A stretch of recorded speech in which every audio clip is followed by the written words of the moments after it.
Oh, that's close. Got it.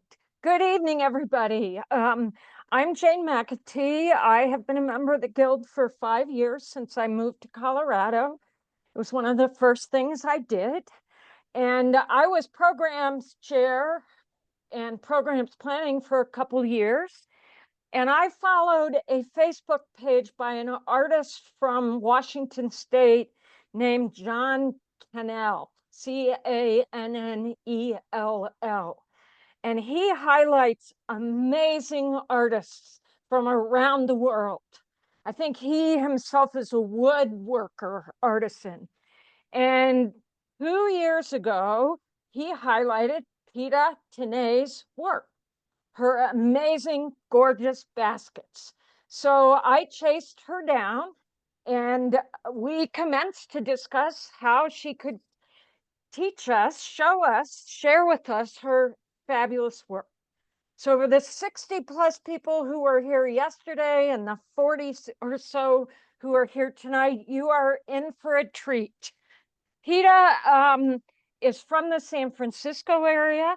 For 10 years, she worked at the painting shop in Berkeley, where she took things apart and put them back together and learned all the intricacies of twining, weaving, all kinds of different structures and the materials. Since 2010, she has gone to the artisan side and is known for her very large basket work, which she has in galleries, she has at shows. She's waiting to hear if she'll be in the Cherry Creek sale yeah, she's going to hear in a couple weeks. And I am going to turn it over to her. We all learned so much yesterday from someone who I think is an amazing teacher. So welcome everyone, and Peeta, take it away. Thank you, Jane. So here we go.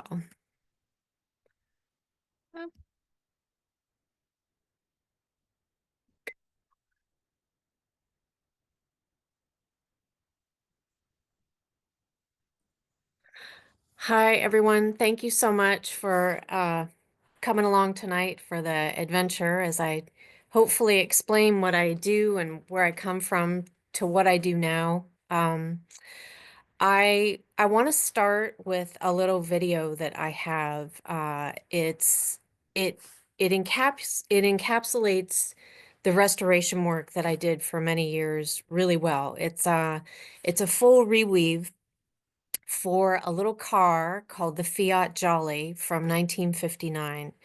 And it has hand-woven front seats. That's the image that you'll see here on your screen before I start the video.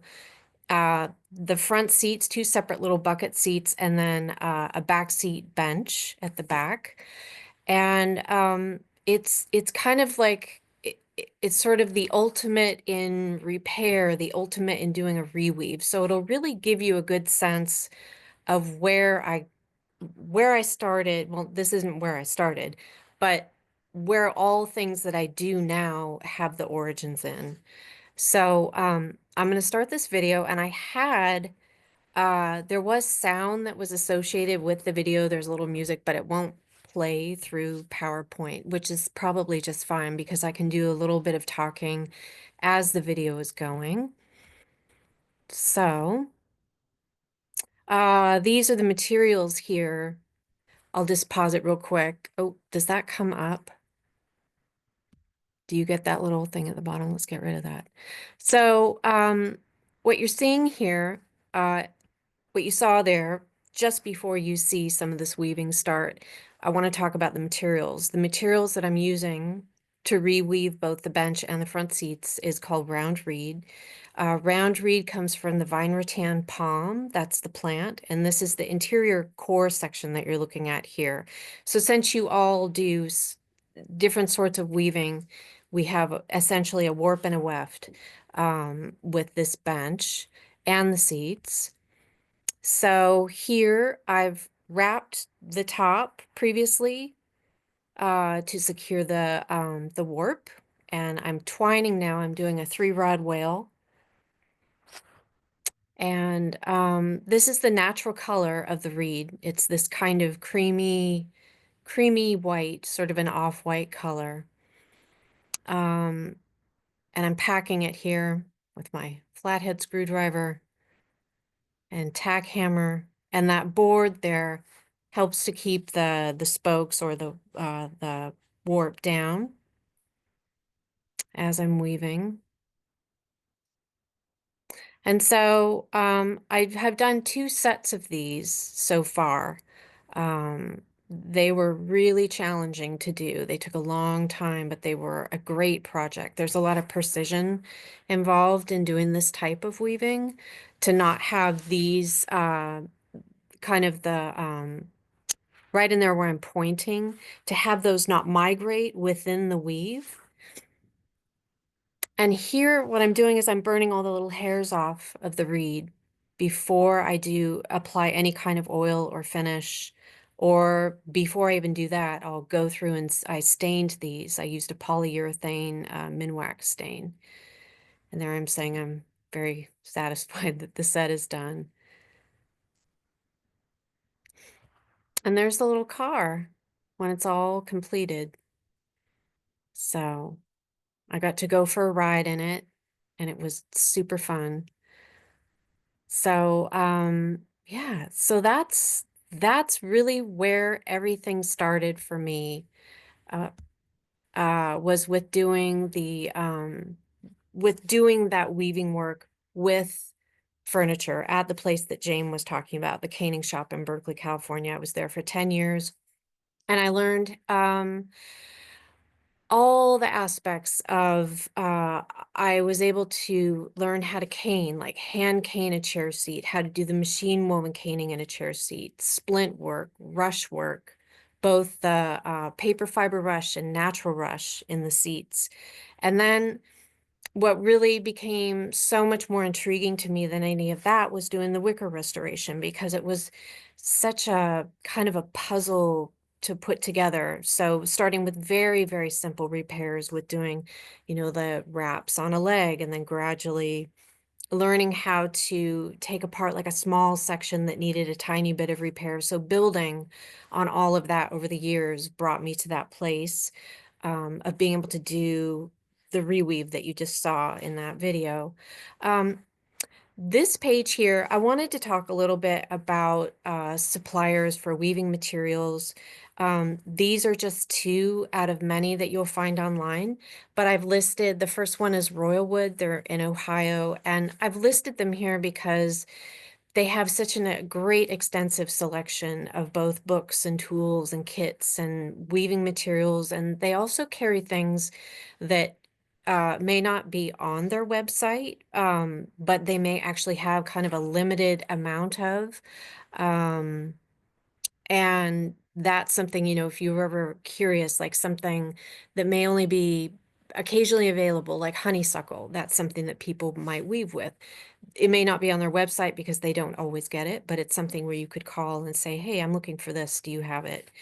They're a great uh, source for things like that. And then the second supplier is Intermaris at the bottom, and um they're a nice, really nice company to deal with. They're, as I said here, the second generation family business since 1961, and they're a direct importer. So when you order from them, you're getting supplies of the reeds that are going to be very fresh. They get containers every month. So both of those are great businesses to deal with. The place where I worked in Berkeley, the caning shop, also sells lots of tools and supplies and weaving materials as well. The owner of that business is named Jim Whitus, and you might be familiar with him if you've done any gourd work. He's written, when I started there in 1990, he just published the first gourd book, but since then he's gone on to, I don't even know, maybe 5 more gourd books, and then things with La Hala weaving and other kind of co-authored books. So he's done a lot of things within the weaving community. Um, And then there's other suppliers too. So the more you look online, you'll find other suppliers that are also direct importers that I've dealt with over the years. These were just kind of the top two that I wanted to talk about today.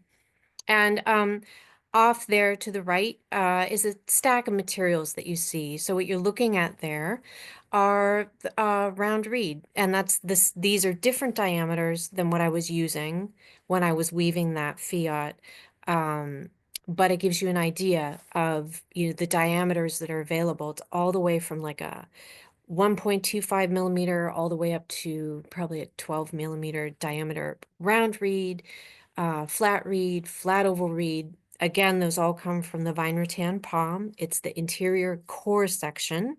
And then the exterior of the rattan, that's where they get the cane for chair cane seats. When you see that circular octagonal mesh in a chair cane seat, that is the bark of the rattan. So that's where they're getting the cane from. And then they also use whole rattan for furniture. For sometimes it might be a chair, let's say, that's completely covered so you never see the rattan. Or if you think of the rattan chairs, the kind of pretzel shape from the 1930s and 40s, that's whole rattan. So, okay. And then I wanted to talk a little bit about my tools. They're very simple with what I use. They're just simple hand tools. Um, and I have my round nose, needle nose, and my extra long pliers here. These are for when I did a lot of restoration work. They're extremely handy. My knife, the Felcos, the Japanese side cutters, the basket cut shears. There's a packing tool. Here's my awls. I have a variety. I have an old ice pick that's wonderful. This was my grandmother's. It's really nice old steel, so it's held up all these years. This is a bodkin, and this is from Royal Wood. This is a wonderful little awl they have. It's really inexpensive. I think it's like $1.98. It's a great, great little awl. This is my flathead screwdriver that I use for packing. This is a glue that I love with a spray accelerator. And the glue and the accelerator help me to hold things in place and bond things in a way that it doesn't replace the quality of really good, sturdy weaving. It just helps to hold things in place and secure things that allow me to do a lot of other things around it. And the other thing I wanted to say is that with your tools, with my tools, I really love these leather sheaths. I believe the leather sheaths as well as the corks on my awls are a really great way of maintaining a nice hand tool, to keep them sharp and also if you accidentally drop them, um, you're not going to chip the tips as long as you keep them in the sheath. So, yeah. Oh, and then these little clamps that are right here, little 2-inch spring clamps are amazing. They are something that I use all the time. So what you're looking at is good representation of, almost daily what I might use. And so here, the first piece that I want to talk about, so tonight's presentation, I don't know how many of you were here for yesterday morning. Yesterday morning, I talked quite a bit more in depth about the restoration work and what brings me to the work that I make now, as well as some of my previous work. But tonight, I wanted to focus more on what I've been making in kind of this work really started kind of right before the pandemic and then kind of heavy duty into the pandemic and kind of fast forward to right now. So I got really interested in making pieces that were that had these ledges here that you can see. I'm going to go into more detail. I have photos of these in process, and I'll be able to describe more of what's going on. But what you're looking at here is the size of this piece. It's 13 inches tall by 24 inches wide by 17 inches deep. So that'll give you an idea of scale. And again, I'm using the round reed for the weaving, and it's predominantly twined throughout. And then I've done the overlay work here that you see. This is also round reed, and I'm using multiple pieces that act as one piece together here. And then this border that's up here, all these pieces are added separately at the end. And this is flat reed that's up here. So I'm using a flat material to create the border. Here's another view from the side. And here's looking down on the inside. So we get a better view of the border here. Um, oh, I'm moving my cursor. Do you see it? It says someone wrote in and said they couldn't see the cursor move. So I'm moving it right here on the border right now. So you can let me know if you don't see it. I'm seeing it. Okay. I don't know if other people aren't, but I'm seeing it fine. Oh, she's got it. Good. So, so here we have the flat reed worked border. And then on the inside, you'll see all these ends that are in here, these little tiny round, what look like little dots. So those are all the areas where I've had to do, because you're looking at this, it has this curve. So I've had to do the increase and decrease in the angle. So that results in ends. So the nice thing is that by doing these um, really mindfully with the placement of all the ends, they add to this extra texture that's very consistent on the inside that I think is really beautiful. Um, yeah. And then this is the base. This is where it all starts. So this is the very beginning right here. So we'll have some other pictures that might show that a little bit better. So here it is in process. So this is the very beginning of this. Starts with this inside with this basket base first. So this is woven first. And then what you're looking at here with this two-tone, with this light area, this has been sanded away. So I have to do I found out early on in my work that it's hard for me to get my hands inside later and do all the finishing that I do. So I'll weave a base and I'll do all the finishing to it, the sanding, maybe the re-dyeing, and then also I use a UV archival varnish. I'll talk about that in a little bit. Um, and then I'll add in these side spokes that you can't really see here. They're right up here, but all these pieces that are sticking up start down in here in the weave. So I need to create the shape first. After weaving the base, adding in the side spokes, I create this shape. So when I was talking to about I have to do this kind of angled sections of weaving, almost these little pie shapes, so you can see them in through here. So we've got 1, 2, 3 sections here that increase and decrease right in through here, and you can see the ends. And then the other thing that's going on with this is that these pieces that are sticking out here, these are going to be the very first row. It's like a ledge, and you'll see those in the pictures that come up. So these spokes or stakes have to go in first. So I have to do my placement with these, and you can see them here on the inside. So I've shaved them so that it doesn't open up this weave too much as I insert them. And there's looking more down inside. So you can see a bit more of this basket base that's in here. And so I do something here that is a combination. This is in basket weaving, this is called a slath, S-L-A-T-H, right here. So this is the origins of the basket base that you're looking at. So that slath, I took a class probably maybe almost 20 years ago with a willow basket weaver named Catherine Lewis in Washington State. And she was teaching us how to make it's a willow potato basket. And so the interior of that basket base, it had this like square grid opening that I thought was so beautiful.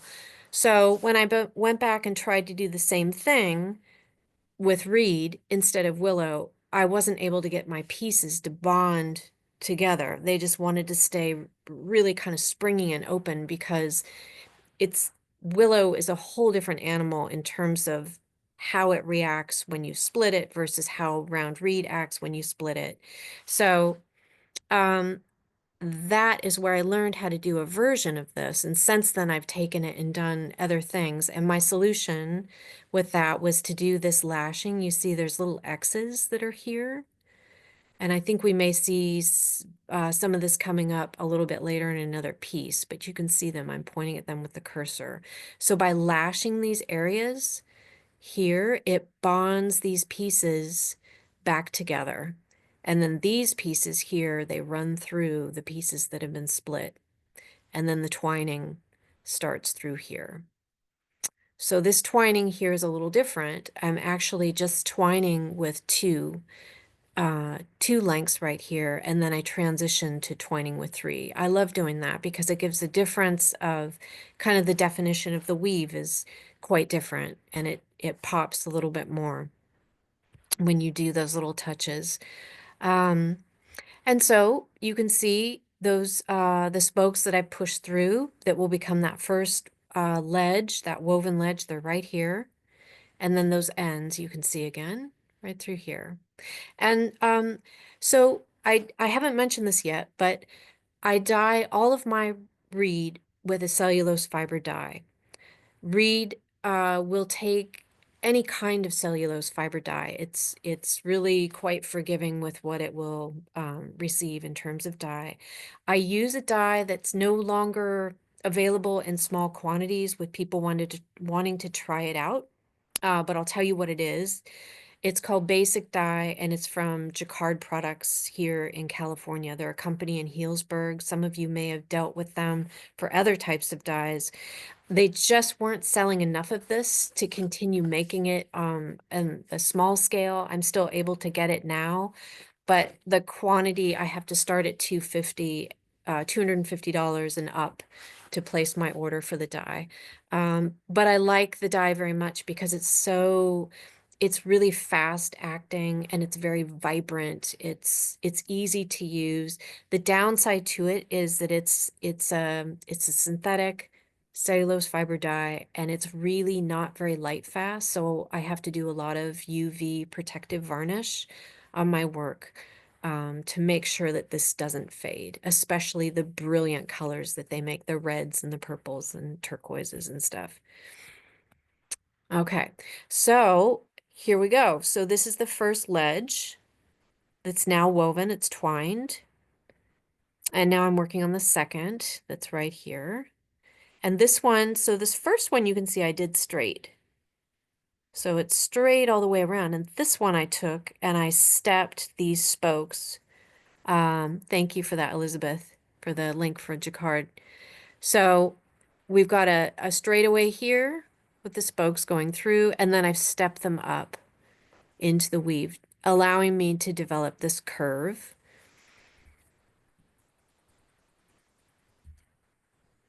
And here we go. Here's the third added ledge in here.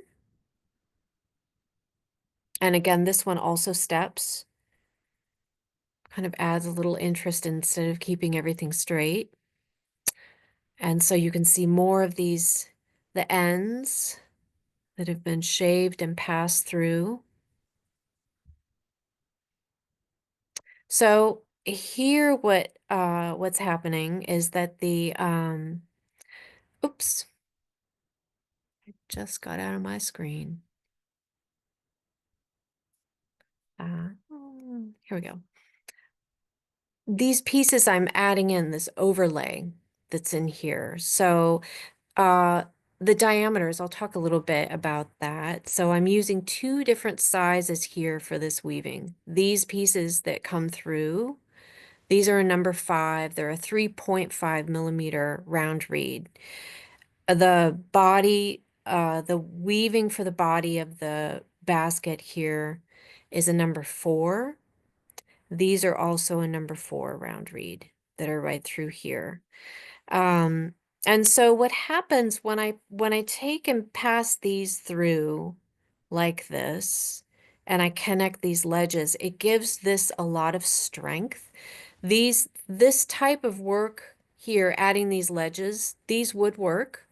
Um, it just wouldn't be quite as strong. I still think there's some beauty in having those ledges not covered with these. Um, and I've done both. But this one has the extra added pieces. And here you can see some of that. The other thing that I've done in this particular piece, if you take a look at how this black is a little different up here compared to here, this looks a little different. And going down in through here, what I've done is I've actually, I've used up different kind of leftovers from other projects if I know that I'm doing something that's all black. And I'll go through and I'll select and make sure that I'm using something that's more blue with something that's a little bit more brownish. So it kind of, it blends throughout. And it allows me to you know, if I have usable lengths from other projects, I can kind of blend within a piece. Yeah. Okay, so this is a different piece. This is not the same piece we were just looking at, but what I wanted to show you with this, I didn't have images of that border that I was showing you in the very beginning of the finished piece altogether and using the flat reed for the border. So but this other basket that I made uses the flat reed within the border. And I would never use, for me personally, I would never use flat reed on its own just as a single strand. So these are doubled up here, and the border in the basket that I was showing you previously here in this piece up at the top actually has a layer of 3 pieces of flat reed. And so 3 are treated as one, which gives us more, it bulks it up and makes it just really nice. Just gives it a really nice feel, especially since I'm sanding that surface. So you're going to see a little bit more black because we have those 3 layers stacked and we have that top layer that's been sanded away. So we've got that more expressive light and dark. So I got the idea for doing these borders from a Japanese basket repair that I did. It was an antique Ikebana basket that had, all the Ikebana baskets are woven out of bamboo. I would say 98% of them are woven out of bamboo. And it had a border like this that I had actually redone the border. And so the more I looked at it, the more I fell in love with it. And I thought, oh, I want to start doing those types of borders. So that's where the idea came from. And this is just a little bit more looking down onto that border here. And these are the last pieces, these 1, 2, 3, 4 lengths. These will need to get fitted into this here. And you can see the way they come to the inside here. And this, I didn't include pictures of this particular piece that's here, but this did something a little bit different on the outside, but you'll get an idea of how that border is worked. Okay, so before I go on to the ledges cover, remind me of cover. Oh yeah, yeah. So before I go on to this next piece that I have here, does anyone have any questions so far about the materials or some of the weaving process or anything you saw in the first part while it's fresh? I'll wait just a second or two here. May not be any. Okay. So, this next piece kind of takes those ledges to a little bit more extreme, the way that they're kind of canted out. Oh, how do I shave the ends? Good question. So, if you remember the knife that I showed you, um, in the tools, I'm looking to see if I have it here on my work table. It's my, I'll show you. This is my knife, which I think you can see. So I love these knives. It's a Stanley knife. They open up really easily. You have to be a little careful with them. Um, I think they may be like people use them for doing like carpeting, but this is my knife. So I'll use this to shave. I always use fresh blades. So I'm shaving on both sides of that round reed. So I'll shave a little bit off and then I flip it over, shave a little bit off. I don't want to take too much to make it a weak shaved end, but that's how I'm shaving to get those pieces through. And then I'm using that flathead screwdriver to go ahead and open up the weave and hold that in there, or I might use my small awl to hold that open while I slide the piece through and get it just right before I weave that ledge. So this piece is woven in a similar way to the one that you just saw, with the exception of how the base weaving is done. It's woven, you can see there's three, they look stacked. So each one of those three sections is woven, and then a ledge is added and woven, and then those overlay pieces are added, and then the next section becomes woven on top of that. And you'll see that in the preceding pictures here. This piece that I have, I made for a show here in California. We had at the DeYoung Museum, and so it was exhibited there. And I was really fortunate to have sold it before the show.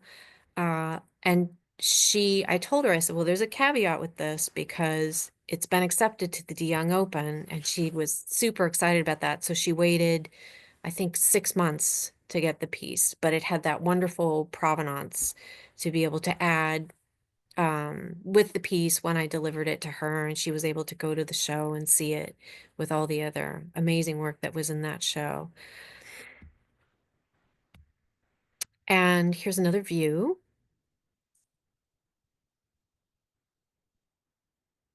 Another view. And so you can see we also have these end pieces. They all have that purpose of being able to create the shape and these angled shapes, but then they add this really nice element of pattern on the inside as well. And that's looking down on the inside. So this basket here starts with a split spoke base construction right here in the center. So that's probably, when you think of a basket base, that's probably more commonly what you think of. This base here was woven to about an 8-inch diameter. And then from there, it extends the size of that basket out to about a total of 12 inches in diameter from there. And then once the ledges are added on, it becomes even larger. So you kind of have to put that in your calculations when you're starting to do this type of work. So here we are with this basket base. The 8-inch diameter is woven. And as I was saying before, I do the finishing on this. So I've done the sanding to this. And then I'm starting to weave up the sides. I'm creating this here. And these here are the side spokes of the basket that have been inserted here into the basket base. And then I've started the weaving coming up the sides.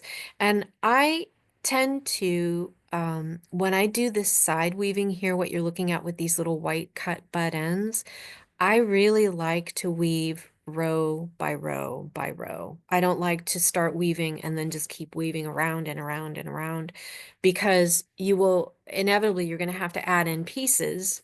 So if I can eliminate having kind of ends that may be here, and then there's one here, and maybe there's one over here, if I can have more control with that and create more pattern, I like to do that. So what you're looking at here, this is called a 5-rod whale lock coil row. Has a very long name. So all of these, so the first row was started here. You can see it's right up against the basket base. So this is the first row. This is the second row. This is the third row. and then this is the fourth row. So then I just go back and forth. I go, okay, I was here, or here, here, here, here, and then I come back and I go here, and then I come here. So what that does, it allows for the same placement of where these ends land, and I also get this even spacing in between all of these rows here. So most people are not going to see that, but I think it adds that consistency of where those ends land and the spacing. It all adds up in your mind's eye with how beautifully finished something is. So I like taking the time to do that. Okay, so I was talking earlier about how this piece that we're looking at right now, it has the 3 sections to it. So the first section has been woven, it's underneath here, and it had the same angled shape like this second. So that was woven first, then the ledge, and then these overlay pieces were added. And I've sanded them. I've sanded them before I have gone on to the next area. Sometimes I do that. I don't always do it, but I think I like kind of a little, I guess you could say it's like a little treat as I'm working, like kind of, I want to see what that is going to be, kind of having that be a part of the piece as I'm working instead of sanding it all at the very end. And so you can see here the 2-inch spring clamps in action. And what these are doing is they're helping to hold this weaving down as I'm putting these in, because as I'm putting these in, you remember I've shaved them, I've opened this up, I've slid them through. And as I've done that,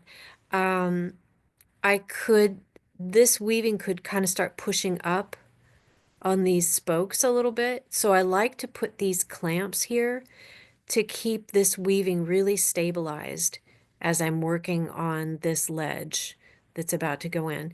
Now, the other thing that's not really visible in these photos, but I will say that the exterior of this, right in through here, the body of this basket, right here, and inside here, this base body has all been sanded and then re-dyed. So it's almost like it's the color of asphalt, the way that, like, when you look at asphalt, sometimes it's got kind of darker areas and lighter areas to it. I didn't want it to be that solid black, and it's just that nice subtlety of, you know, kind of different blacks within a piece. And then the inside of this, I also sand. You can kind of make that out a little bit here. I'm sanding like each section as I go. So as I've woven this next section here, I've sanded both the interior and the exterior. I've over dyed this with some black, so I've got a couple shades of black going on here. But I leave this inside, this light color, because I love the way that looks. That kind of brightens up the inside of this. And then here's the last section at the top. So you can see again how the 2-inch clamps are in action. They're doing what they need to do to help hold this down. While I'm working this last ledge, this weaving that'll happen here. And there's another good shot to really illustrate what's going on. And there, so on my table, I've got a ruler, I've got my ice pick, I've got my measuring tape, all things that I needed to be working on this.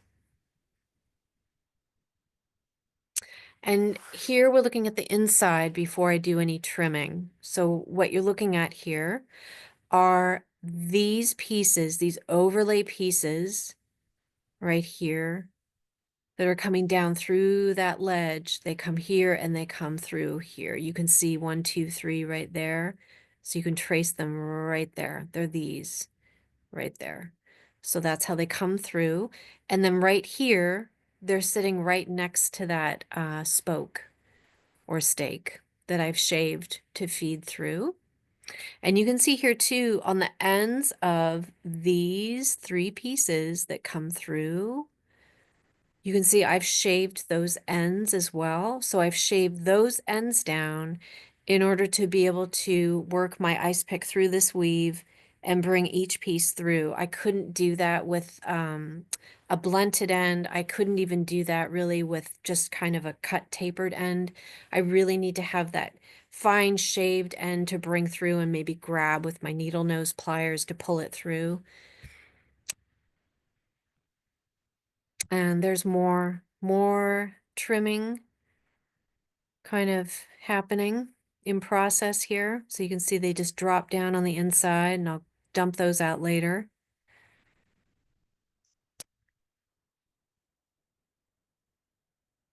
Oh, let me go back one. So I suppose before I go any further, does anyone have any questions here? Okay. So Janet put a question in the chat of when you're weaving with the round reed, does it have to be damp? Good question. I tend to work a lot more dry than most people that work with round reed. And I believe that that comes from all the restoration work that I've done. So like, for instance, with these pieces that are coming through here, maybe I'll go back one so you can see. With these pieces here, these overlay pieces, I'm actually working dry.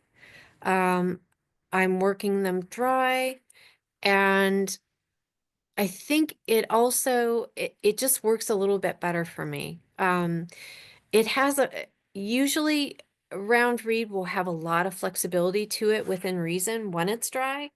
Yeah, so definitely I'm working these dry as they come through.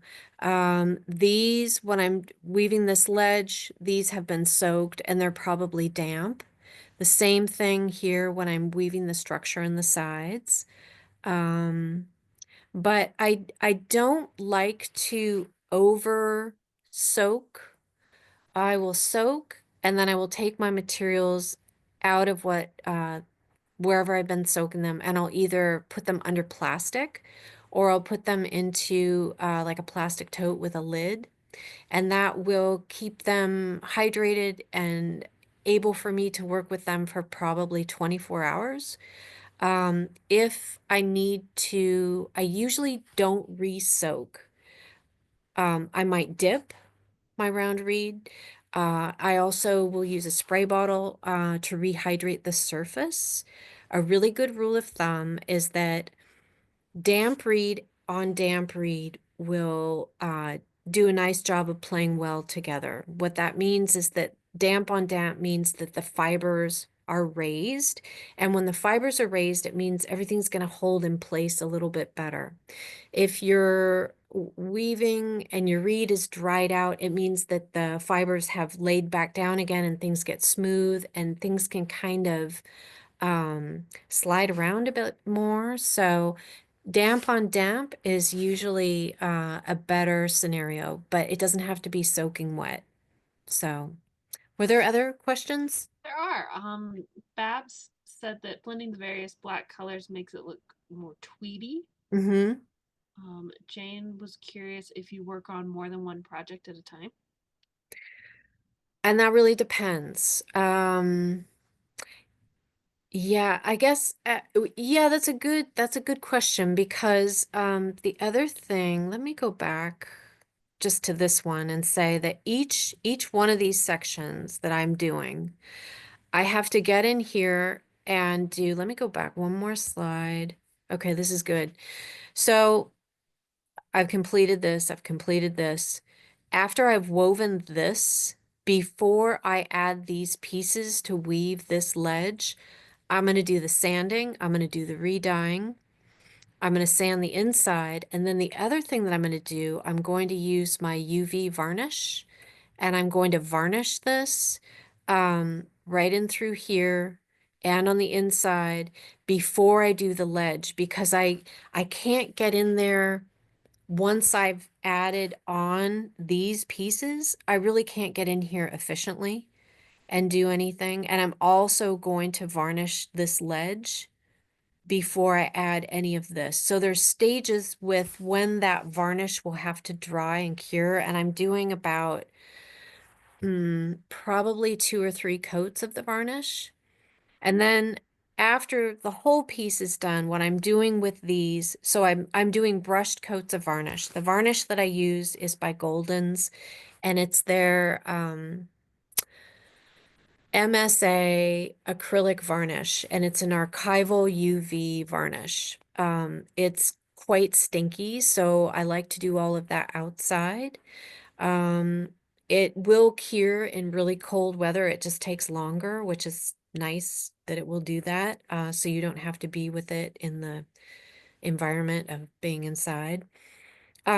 So yeah, but to get back to Jane's question, yeah, if I'm working on something like this that requires these stages of varnish that need to dry and cure before I can get on to this next aspect of the weaving, I will probably have something else going in the wings.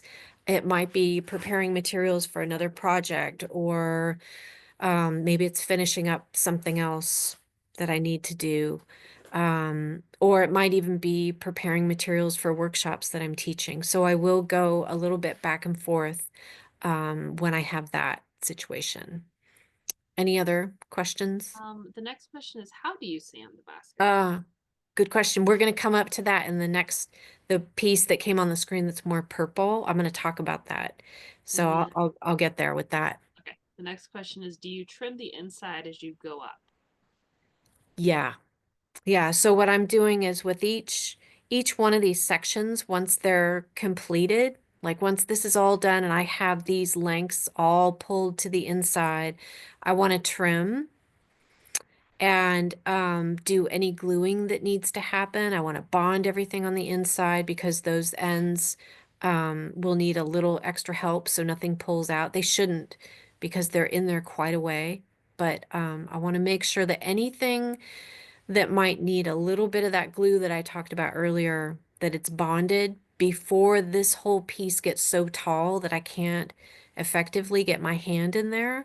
So, yeah, so it's almost like, I guess you could say with these, they're almost like, even though it's all one, it is like creating one woven element, one woven basket, and then creating another, and then creating another. So, yeah, definitely trim as I go. And the last question is, how difficult is it to trim neatly once you get to a certain height? And you kind of answered that, but I was wondering what the max height is. The max height is of what? Before you need to trim. Oh, well, it would be just going the max height, I think. Let's see. Um, this is going to sound funny, but it's like the max height would be the length of my arm, or maybe like, let's say within reason of like 24 inches would be sort of the max. Like as um I just worked on something, I worked on a lighting project, and it stands about 24 inches high. And at the very end, I had to get down inside there and trim some ends that I couldn't trim until the very end. And so I was having to get in there and get down in about a 24-inch length. So that's probably the max. Those are all the questions we have right now. All right. So, okay. Now we're on to next project. So this piece uses round reed and flat reed, and what's on the surface here, this is called it sometimes is called bleached cane or Hamburg cane. So what's happened with this material is it's the cane that has this really nice smooth surface to it. It's very different from the flat reed that's behind it, but it's gone through an additional process that you can dye it. Most cane, it has a natural silica on the bark, so it really won't accept a dye. Sometimes you can dye it and get kind of this beautiful sort of uh, mottled color to the dye, but the Hamburg cane or bleached cane takes the dye very evenly. And so here's another view. Here's sort of more of a close-up view. So you can see here we've got the cane. And I'll talk a little bit about how I've prepared this material, because if you look closely, it's got a bright center, and then the edges of it are this really dark plum color. So there's something that I do with this to actually achieve this here. And you can see here we've got the two-tone, if you look closely, like the brown tone. It's not just one. The same thing with this. We've got the two shades of the purple, and we're going to come up pretty soon and be talking about the sanding. And here's another view. So here we go with the 8-inch diameter split spoke base constructed basket base. So we have our round reed here. This is number 8 diameter for these base spokes. And then I've used number 3 round reed to start. And then I've added in number 4 further out here. So this is how this purple piece starts in the beginning. And I should back up and say the dimensions of this one, this is 24 inches tall. We'll go back to this picture. So 24 inches tall by 16 inches wide by 15.5 inches deep. So it's a pretty tall woven structure. So here's our base. So same thing. So we're weaving this understructure here. Again, the cellulose fiber dyes from Jacquard. This is purple, but I have a really old color of theirs they don't make anymore called violet, which is this incredible like magenta color that I mix in with their purple to get more of a for me, what I consider a better shade of purple. So that's my mixture. Again, we've got the 2-inch clamps here.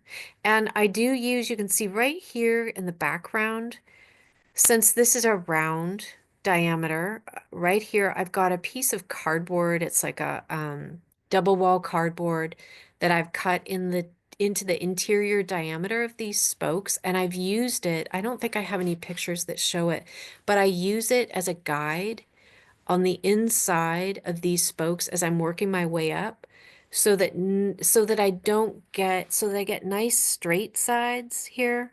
So I don't get anything. You can see the way that some of these spokes that come up, they kind of want to lean in a little bit so that I can keep these very, very straight. But that's about the only, I'm not going to say the only mold, but it definitely helps when you're doing this kind of work. Here's another angle. Okay, so we were talking about the sanding. So I use a 180 grit sandpaper, and I use non-clogging sandpaper. I don't mess around with regular sandpaper anymore. Once I found the non-clogging, you can't go back. It's just, you can't beat it. It's so good. You get so much more bang for your buck with the non-clogging sandpaper. The brand that I have here that I've used is by Norton. Norton makes a really good 180 grit non-clogging sandpaper. I'll buy it by the 24 box, 24 sheets in a box. So when I'm sanding, the best thing to keep in mind is that it's about removing color. It's not about removing material. So I'm sanding around material, and I need to be careful that I don't sand so hard in one area that I'm getting like I'm making the material really flat. So it's kind of that thing where you just need to pay attention to that you're not sanding too much of the material away, but that you're also doing enough of an effective sanding job that your, you know, that the color, that your second application of color looks nice. Yeah, so I hope that answered that question. Oh, the other thing I wanted to say, so when I'm sanding, I use so let's say I was sanding this section, so I'll sand kind of, I'll take a chunky section and work on it. When I'm done with the section, I want to come in there with I have a vacuum and I vacuum all the sanding dust away. And then sometimes the other thing that I'll do is use I love these brushes, so I may brush away the sanding dust as well and just kind of do a check-in to see where things are at. But I love using the vacuum. Works great both inside and outside when I'm sanding. So here you can see I wanted to make it more subtle on the outside because I knew what was going to happen with the overlay stuff. And I wanted this to just kind of fade into the background, but not be that monotone purple. But on the inside, I wanted to keep bright. Okay, so here's the cane that I wanted to talk about, the bleached cane. So when I get this, it's very white in color. It looks like the color of the round reed. It's like that off-white color. So I dye it like a deep kind of that plum color first. The other thing about this bleached cane is that it takes dye very quickly, and it also will take dye a little bit differently than the round reed. I can never get them to be exact. I'm not looking for exact anyway, but you just can't. If you dye round reed along with the bleached cane in the same dye bath, you won't get the same color, even if you try and pull this out further in your dyeing process. So but I've dyed the purple first, the darker purple. And then what I've done is I've taken each one of these strands and I've stripped out the center. I lay them on a board and I use my knife and I strip all that dark color out of the center. And then I re-dye them. So then I dip them into a dye bath, that kind of that lighter color that I'm looking for here. I can do that. And then if I feel like I want to add even more color, I may go over them just with a brush individually. Um, so that's what happens with the bleached cane or the Homburg cane. I love working with it. It's just so nice. And so then here to the right of the screen, this is the flat reed. And this, the brown, this is what is behind this. If you take a look at that piece again, you'll see that they're the stacked pieces together. Again, I'm never using flat reed on its own, just as a single layer. I'm always at least doing 2 to 3 of that. And here it's going to be moving up. And again, I have done the varnish to this. I've spent the time doing, probably 3 coats of varnish, both inside and outside, before I start with what I'm going to be doing here with the cane and the flat reed. And here's a little bit of the process.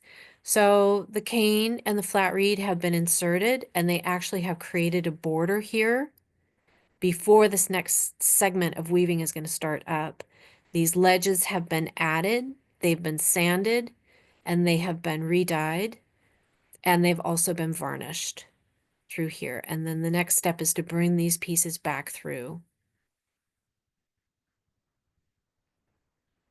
And here's a little bit more of the progress with this. And it doesn't look like this has been sanded yet.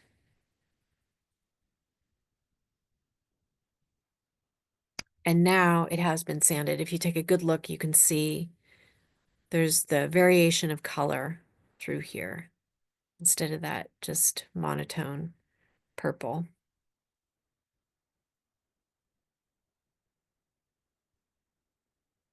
Just another angle, and this is showing you one of the ledges that's in process.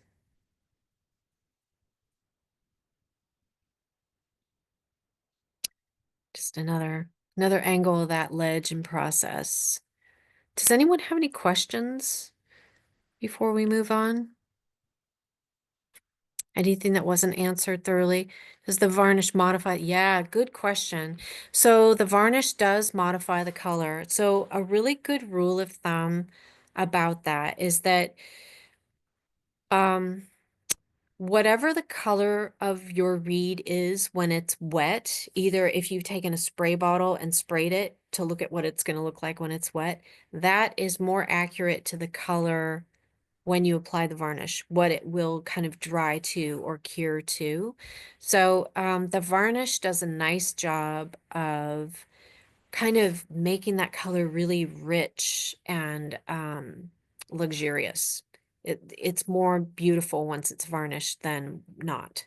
So it does change it, but in a good way. But it's always, always a good idea to check, if you ever thought, well, I wonder what this varnish is going to do. Get the reed wet first, and that'll give you a very good idea as to what your end result will be. Okay, so before I go here, so this is anything else about this here, tools, materials. I'm going to cruise on to a whole different thing now. I think we're good. Okay. So this was kind of a tour de force, what you're looking at here. It's two pieces. It's a table that I made.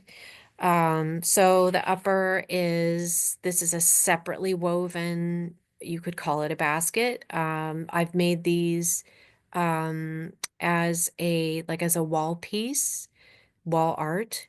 So the diameter of this top piece here is a 48-inch diameter. There's a piece of glass here that fits in the top that was about, I think, a 30 or 32-inch diameter here. And then the base was separately woven, and all these kind of almost overlay applique pieces it's all woven out of round reed, multiple different diameters. I made this for a gallery that unfortunately he closed.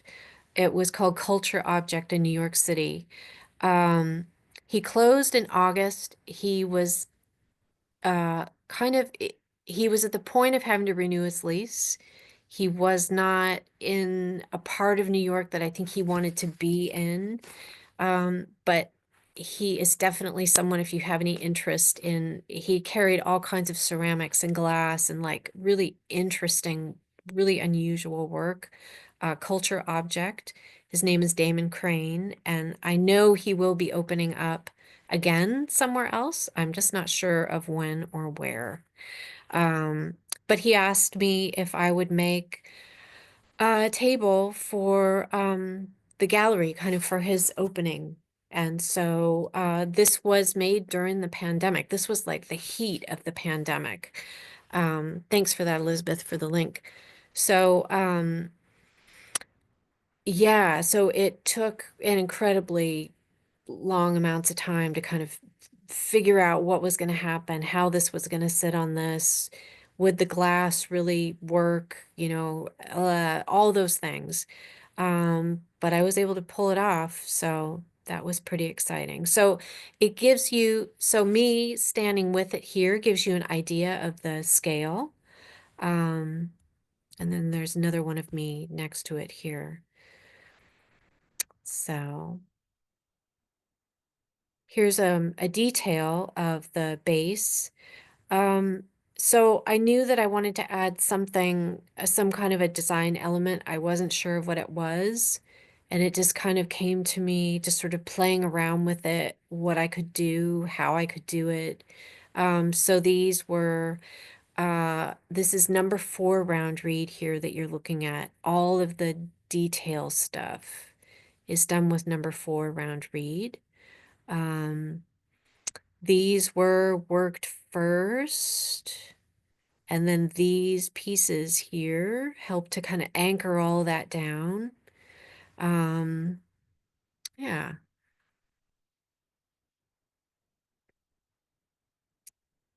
Um, Leather. What is this? Based on yesterday's presentation, I'm curious if there's leather. Oh, good question. No, there is no leather between these two. Um, so this piece just sits directly on top of the border of this lower kind of almost like a drum shape, and we'll come up to where that is. That probably would have been a good idea. No, you'll see what happens with this, with how this is all supported. One just sits right on the other. So I know that when this made its way to New York, the gallery owner Damon, he had another piece of glass, like another piece cut that was a little thicker, and he was actually putting almost 60 pounds, actually not even almost, yes, 60 pounds with large vases and other things from the gallery on top, and he had no issues with it. So I was thankful. Um, and this is looking on the inside here. So this is all woven first, and then it has the underweaving here, and then we come to all this work, fancy work up here, and then the lattice. So this is the base as it's woven first. So this is woven, and you can see none of the sanding has happened yet in through here. So this all gets sanded and then re-dyed and then varnished. And this was I'm trying to remember. I think it was a 40-inch diameter base, maybe 42, because the total outer diameter of that top piece was a 48-inch diameter when it was all completed. And here I am working on it. So you can see I've done the sanding here, some of the sanding. This hasn't been sanded yet down there. So sometimes I get that, as I was saying earlier, I'll get a little bit impatient, like, oh, I want to do some sanding. I want to not do anything more with the weaving yet. I'm going to do some sanding just to kind of break things up. And so what I'm working on here, all these lengths here are going to become the border. So you'll see that coming up in the next preceding pictures. So here we come to the border. So here you're looking at the base right down in through here. And so this is the side of the basket. Again, this has been sanded and re-dyed and also varnished. This has all been varnished before I do any of this work. So I had to probably have another project in between this and then working on this again here. So all those long pieces that you just saw come through here and they make this border that's here. I just kind of I don't know, that was a border that I had never done. I just played around with things and figured something out that looked really nice and consistent. So, and then the glass set on the top of this. There's a close up. So this again, so this is this round reed size here. This was pretty big. I think this was a number 10. It's a very large diameter round reed. This is number 5 that's here. I work with a lot of number 5. I love this. When you go to get number 5 round reed, it's available in 2 sizes. There's a 3.25 millimeter and a 3.5 millimeter. I prefer the beefier. I like the 3.5 millimeter. And here it is after all the finish work has been done, all the sanding and then the re-dyeing and then the varnishing. And you can see some of the lattice through here, the under layer. There's a close-up. So here's the base in process. So this is the very beginning of that lower part that had all the kind of decorative parts on it. So, oh boy, how long did it take to make this table? It took so long. Um, I think it probably took, uh, I don't know, maybe 2.5 months or so, I'm thinking. And again, it would have been some of that stopping and starting, and it was during the pandemic, so I was kind of here on my own, sort of in my own world with it. But Yeah, I think probably 2.5 months or so. And that's, you know, when I say that, that's everything. That's from the very beginning. That's from preparing all the materials first, not even any of the dyeing, but getting all my materials ready, going through them, find the right densities for all the spokes that need to be stiff, saving all the softer pieces for the weaving, you know, cutting all my things, most of all the things to length that I need. Um, and then the dyeing, and then the sorting of everything and drying it and labeling it so that I know what I have that I won't be probably using for a month and a half, but I've dyed everything all at once. So I have that consistent dye lot for the whole piece because it was so large. Um, yeah, so it's all those things and this all that sanding along the way, the re-dyeing, the varnishing and stuff.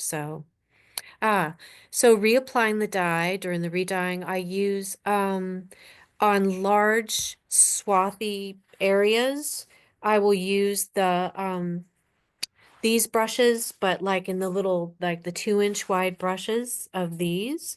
And then in the finer areas, I'll use the little, hold on, I'll show you. The little cheapo artist brushes that you can buy in the packs. I have a bunch of these. This has been kind of shredded up. I use it for varnish now, but I'll use brushes. So I'll brush it on. I find that that works really well. So you're looking at, there's a piece of birch ply right here that's a cut round that I was able to insert these spokes through. I created a bottom border that has a foot on it. And then I like the way that these pieces, they do like an overlay thing. I found this, I had done some repair work years and years ago on this French tray that someone had brought back with them. It was kind of a nothing tray. But the more I looked at it, it had this overlay thing going on with the border, and I thought, I love that. So I took pictures of it and I made a little mock-up of it and just set it aside. And I knew at some point I would use that technique, and I've used it on this table and I've used it on some of my ottoman trays. So so that's what you're looking at here is the very bottom foot of that base for the table. Very beginnings. So here we have the weaving that's coming up the sides before any of the sanding's been done. So I want to, you know, do all the weaving here before I do any of the sanding and the re-dyeing. So, and what you're looking at here in the background is my workspace. This is where I'm sitting in tonight talking to you guys. And here's the base when it's completed. And I've done the sanding and the re-dyeing and the varnishing to this. This is all totally completed, the top, but I set this on here. It was kind of taking that deep breath, like, oh God, how's this gonna go? Is this gonna look all right? So, taking that sort of sigh of relief. So this upper piece just rests right on the bottom. I wove in kind of some markers that I didn't weave them in. I lashed them in with cane at the points at which this looked best when I set this on, kind of with the shaping. So, and explaining that to Damon at the gallery, like when you get this, you're going to want to use these as markers, set it on, and then kind of adjust as needed. So, that's there. So here's how some of this detail started. So you can see I've laid it, I have a piece of foam on the ground, and then I took two other pieces of foam and wedged them on either side, and then put my heavy toolbox in here so that this couldn't roll. But it was nicely secured, and this was all nicely padded so I could work on adding this decorative stuff in. So you can see a little bit in here where they go through, they get kind of fed through. It's almost like stitching in a way. Like I guess you could call it like, I don't know if it would be called embroidery, but it's almost like a little stitch.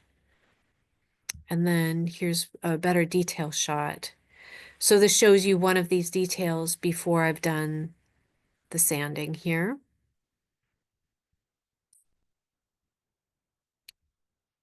And there's an interior shot of ends.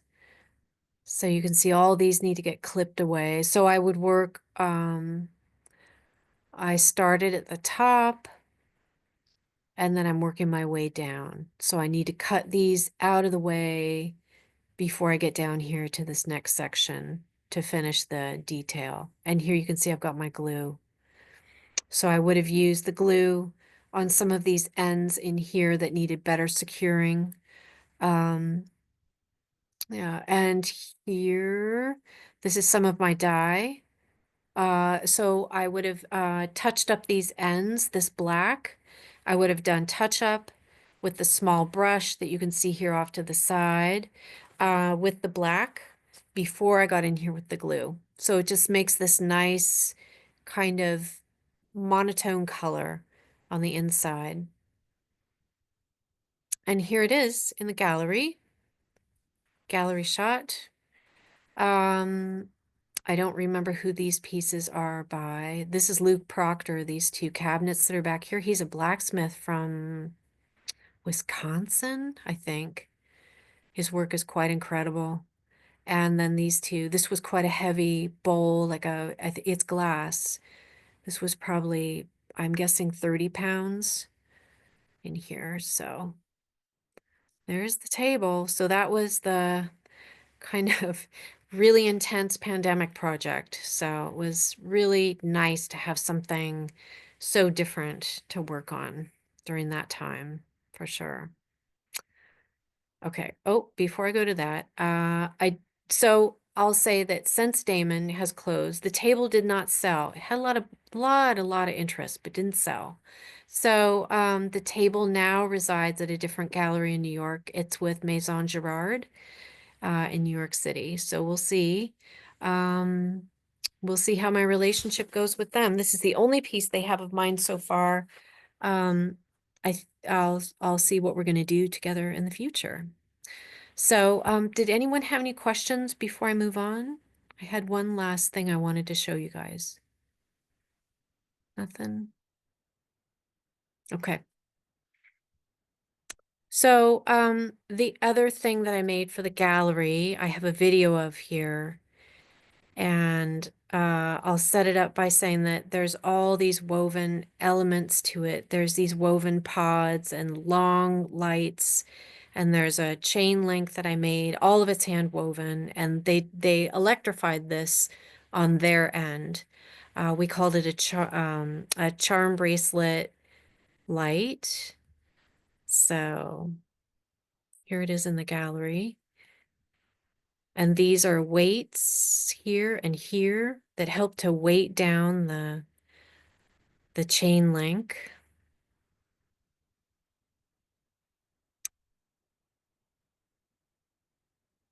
And so these, I kept all the lights in the natural reed so that the light would be beautiful and glowy through them. And yeah, this was a very interesting project too, because he had 15-foot high ceilings. So for me to really see this and get an idea of how, that's one of my pieces too, right there on the wall, to get an idea of how this was going to work, I had to hang it off the back of my house. So fortunately I have a flat roof here in California and I was able to hang it. Oh, I think, did we go to the video again? Here we go. Here's a still photo. So I was able to take this chain link and hang this from the back of my house and kind of really get an idea of what this was going to look like as it came down, making sure that I had the right amount of length of these links that I was making, and I varied the diameters of the length of the rings for the chain. All these there's these little woven, they were half round balls that I had to make to cover these junction points for the cords to go through in here, and then the weights. And yeah, it was quite a thing. So I'll just, I think this is, I think I have 2 more slides and that's it. I think I've gone on and on here, but the nice thing to know, oh, let me go back once more. The nice thing to know is that this project ended up going to a home in Miami, and what they did was I made more chain link here for them out of the reed. I extended it and it dropped all the way inside a townhouse that had it was 3 stories, so it was an interior stairwell, and it hung from the ceiling all the way down almost to the floor inside that stairwell. And they spaced out these lights quite a bit more, and I made more lights for them and extra chain link, so that's where it lives now. I never got to see any pictures of it installed, but I was pretty thrilled to know that they did that with it. So, did anybody have any questions about that before I go on to the last 2 slides that I have? Okay. I have to find my cursor. It's disappearing here. Okay, so this is my work installed at the American Crafts Council show in San Francisco in 2019. So you can see this was before any of this really sculptural stuff that I do now. These are tables that are here, and more like more traditional looking baskets with these inset handles or the roped handles. Then these wall pieces that are here, a different light that I've made. So, and then this is me in my booth last September in Mill Valley, California, at a show that I did. This was an outdoor show. So, yeah. So I guess that's it. That's all I got. So if anybody has any more questions, I'll stay here. Do you do anything interesting and fun with the waste as a compost? Very good question. So, I do compost the reed. If it's not dyed, I consider it to be, well, it's a plant, right? So it can be composted. The dyed reed, I think you probably could. Typically I don't. Um, it's a synthetic cellulose fiber dye. I think it's pretty low on the toxic scale once it's in the reed. I don't think it's a good thing to breathe in the powdered form. Um, yeah, so I would say my rule of thumb has been composting the stuff that's not dyed, and the remainder that is dyed, I wouldn't necessarily compost it, but you might be able to. So, any other questions? And I can go ahead and stop my my screen share, Elizabeth. Yep, you can do that. I had one question. When you start these projects, do you make detailed drawn plans like blueprints and you just put one up? Yeah, so okay, so the I had that up here. Oopsie, it went away. Oh no. Um yes. So that's this I put on here, and I wasn't sure if I wanted to show because I'm not a very good drawer. So yes, I have an idea in mind. This was a really little rudimentary sketch that I did for that tall purple piece. So I had an idea for the kind of the height and the ledges and how I wanted them to be. So I'll do like a simple sketch. And usually what I do with something like this, you can see it was on a piece of scratch paper. So I'll do this and I'll put it on my bulletin board that I have that I'm looking at right now. And I'll look at it for a while and think about it. And then it kind of gets the juices going with sort of what's potential. So, yeah, I did a scale drawing for some lighting that I just made. And that was the first time I've done kind of a large scale. My mom's a watercolor painter, and so she has 70 years of watercolor paper. All of it she'll never get through. So she gave me some of it. So I used that and I did a scale drawing of some lighting. And that was helpful for me because it helped me to kind of forecast some things that might happen within the project. Um, so yeah, so I do, but I'm not great at it. It's okay. It kind of gets me to where I need to be. But yeah, it's pretty rudimentary. I'm going to go ahead and end my thing There here. should be a stop share button somewhere on your screen that Got it. Okay. I sent my mom a picture of your tools yesterday, and she's a florist, and she was like, "Are you sure she's in basketry and not florals?" Ah, interesting. Right. Right. So, well, it's the trade out tools, I would guess, right? Mhm. For sure. And then there was a question of what is the price range of your pieces? Price range is, I would say 1,800 to 12,000. And like the lighting that I made, that big lighting project with all the lights in the gallery, we sold it for 36,000. But now what you need to keep in mind is that when you sell something through a gallery, it's 50-50. So I'm getting 50% of that. Then I'm sole proprietor. I've got to take my taxes out. It's like, it's one of those things, trying to figure out how to make a living when you're making things by hand that are detailed, that take so long to make, so it's an interesting thing. It's an interesting way to live my life. So yeah. What's interesting to me is you do those rudimentary drawings, but then your work is so precise. Yeah. And you just get the precision as you go. Right. Mm. Well, it's all those years of doing all the restoration work that add to that. I know how it, for me, I know how it needs to go. Like what feels right to me, what I feel good about putting out into the world that's, it's strong and it's beautiful at the same time. So, yeah. I could do a whole talk about pricing and how I feel about it. So, yeah. And yes, I teach classes. I teach beginning basketry workshops. I teach intermediate level. So I do a lot of teaching. So that's interesting too. So not every artist um, would want to teach. Not every artist is a good teacher.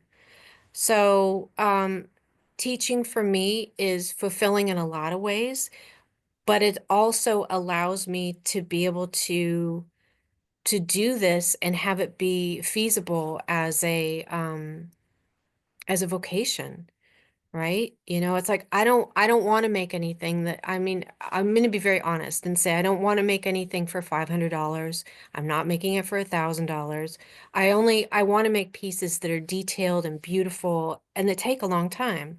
I know what I need to sell them for, so it may take longer for them to sell, but it's a fine high-end craft. So, yeah, but the teaching allows to fill in that gap for income, and I enjoy it. And I like having people that have never done basketry and having them say, "Oh, I don't do anything crafty. I don't work with my hands. I'm not good at it." And I'll say, "Well, let's just see what happens here." And they're always amazed. They're like, "Wow, I can't believe I did this." So and that's really great for me to kind of change someone's perception of what they have always thought, maybe, so yeah.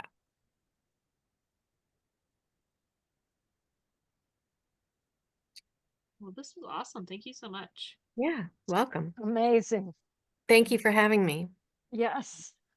And as I mentioned yesterday, once you know if you're going to be at Cherry Creek, we'll spread the information Yeah, far and wide. right, right. Um, Not that I could afford a $36,000 light chain, Well, but that's kind of that's like for the New York gallery set.